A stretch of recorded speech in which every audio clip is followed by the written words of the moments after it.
Hello and welcome everyone. In this video, we are going to discuss the chapter number 11, work and energy. Question number 1. A force of 7 Newton acts on an object. The displacement is, say, 8 meter in the direction of the force.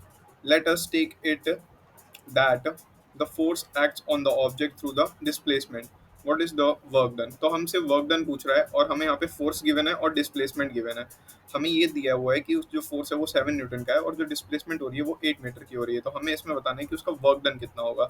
तो हमें ये पता है formula कि work done is equal to force into displacement. तो हमें यहाँ पे फोर्स की जो वैल्यू है वो 7 न्यूटन दी हुई है और जो डिस्प्लेसमेंट हो रहा है वो 8 मीटर दिया हुआ है. तो बस 7 और 8 को मल्टीप्लाई कर देना, हमें आंसर मिल जाएगा. Work done is equal to 7 into 8 which is equal to 56 newton metre.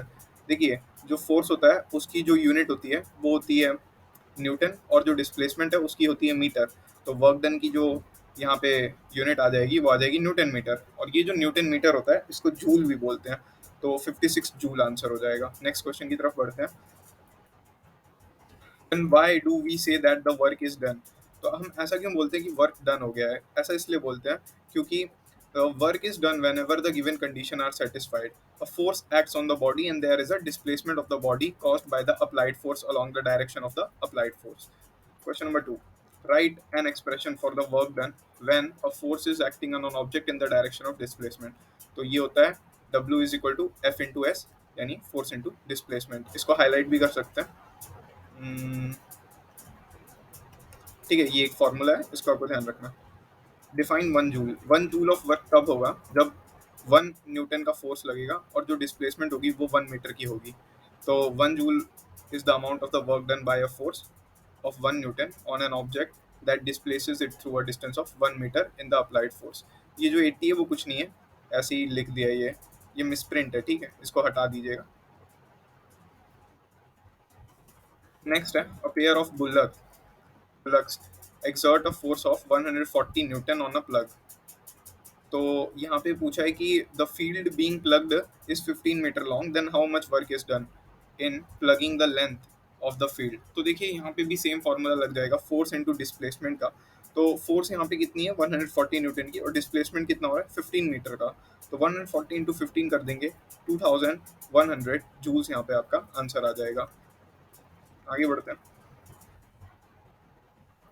Next है कि काइनेटिक एनर्जी क्या होती है. काइनेटिक एनर्जी की यहाँ पे डेफिनेशन पूछ रहा है. तो इसका जो फॉर्मूला होता है वो तो हाफ एम वी स्क्वायर, और इसका डेफिनेशन होता है what is the kinetic energy of an object. The kinetic energy is the energy possessed by a body by virtue of its motion. Motion होने की वजह से जो काइनेटिक एनर्जी होगी, जो एनर्जी होगी उसको काइनेटिक एनर्जी बोलते हैं. Every moving object possesses kinetic energy.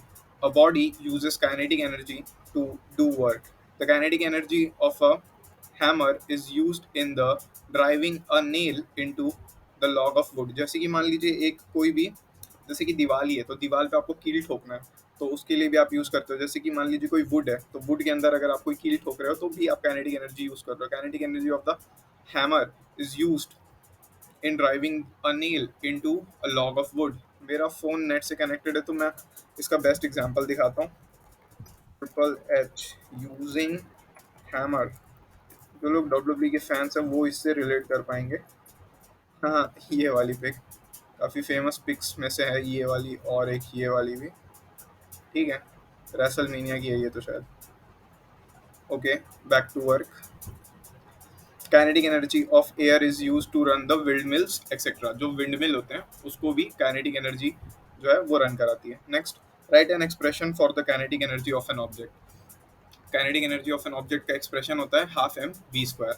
इसकी ऐसा यूनिट होती है joule. Question number 3. The kinetic energy of an object of mass दिया हुआ है m with a velocity of 5 meter per second is 25 joule. What will be the kinetic energy when the velocity is double? अब velocity को double कर दिया गया है तो हमें उसकी kinetic energy बतानी है. And what is its kinetic energy when its velocity is increased 3 times? तो दो केसेस हैं. पहला केस है कि जिसमें काइनेटिक एनर्जी की जो वेलोसिटी है वो डबल कर दी गई है, मतलब हमें काइनेटिक एनर्जी बतानी है जब उसकी वेलोसिटी जो है वो डबल हो चुकी है. और दूसरा केस है यहाँ पे काइनेटिक एनर्जी बतानी है जब उसकी वेलोसिटी 3 टाइम्स हो गई है. तो हमें पता है कि फॉर्मूला होता है हाफ एम वी स्क्वायर. इसको हाईलाइट कर देता हूँ. हमें पता है फॉर्मूला होता है हाफ एम वी स्क्वायर. यहाँ पे थोड़ा डायरेक्ट बता दिया गया है। डायरेक्ट ना बताते हुए मैं इसको व्हाइट बोर्ड पे लेके चलता हूँ और आपको स्टेप बाय स्टेप यहाँ पे समझा देता हूँ, ये चीज़ हटा देता हूँ।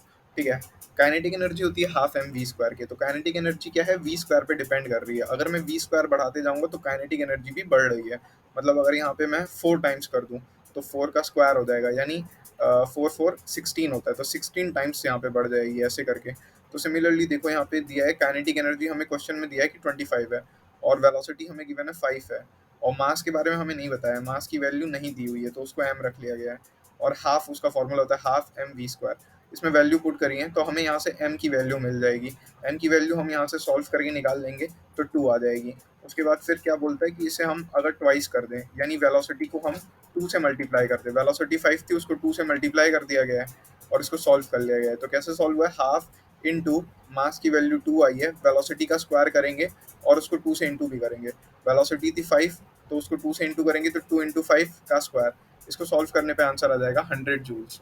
सिमिलरली अगर यहाँ पे देखिए डायरेक्ट 100 जूल्स आंसर आ गया है, इसने डायरेक्टली एक स्टेटमेंट लिख दी है कि its kinetic energy becomes 4 times its original value because it is proportional to the square of the velocity. Similarly जो सेकंड वाला क्वेश्चन है उसको भी आप ऐसे सॉल्व करेंगे लंबे में। यहाँ पे इस वाले में आप क्या करेंगे कि यहाँ पे बोलता है कि वैल्यू जो है वो हो रही है 3 टाइम्स। तो देखिए इसको कैसे सॉल्व करेंगे, हाफ मास की वैल्यू रखेंगे 2, मास की वैल्यू 2 कैसे आई, 2 यहाँ से आई, ये पूरा सॉल्व हुआ और यहाँ से हमें 2 वैल्यू मिल गई। काइनेटिक एनर्जी कितनी टाइम्स बढ़ रही है, 3 टाइम्स, 3 इंटू 5, और इसका कर देंगे स्क्वायर और इसको सॉल्व करेंगे तो ये आंसर आ जाएगा आपका सेकेंड पार्ट वाले का। तो ये वाले का आंसर आ जाएगा, आंसर आना चाहिए आपका 225 जूल्स। ये 80 का लिखा हुआ है तो ऊपर भी बताया था, यहाँ भी बताता हूँ, ये मिसप्रिंट हुआ है इसका। ठीक है, जूल्स होगा इसका आंसर बस। नेक्स्ट क्वेश्चन की तरफ बढ़ते हैं, व्हाट इज पावर। पावर क्या होती है, तो पावर का अगर हम ऐसे बोलें तो होती है work upon time mathematical terms में, या फिर बोले कि एक फॉर्मूला बता दो जो कि बराबर होती है एनर्जी अपॉन टाइम के। वैसे जो मेन फॉर्मूला यूज होगा वो यही होगा, power is equal to work upon time. इसको मैंने हाईलाइट कर दिया, इट्स एक्सप्रेस्ड इन वॉट। इसको वॉट में मेजर किया जाता है, ऐसे बोलते हैं ना कितना पावर हो गया तो फिर 720 वॉट या फिर जितना भी।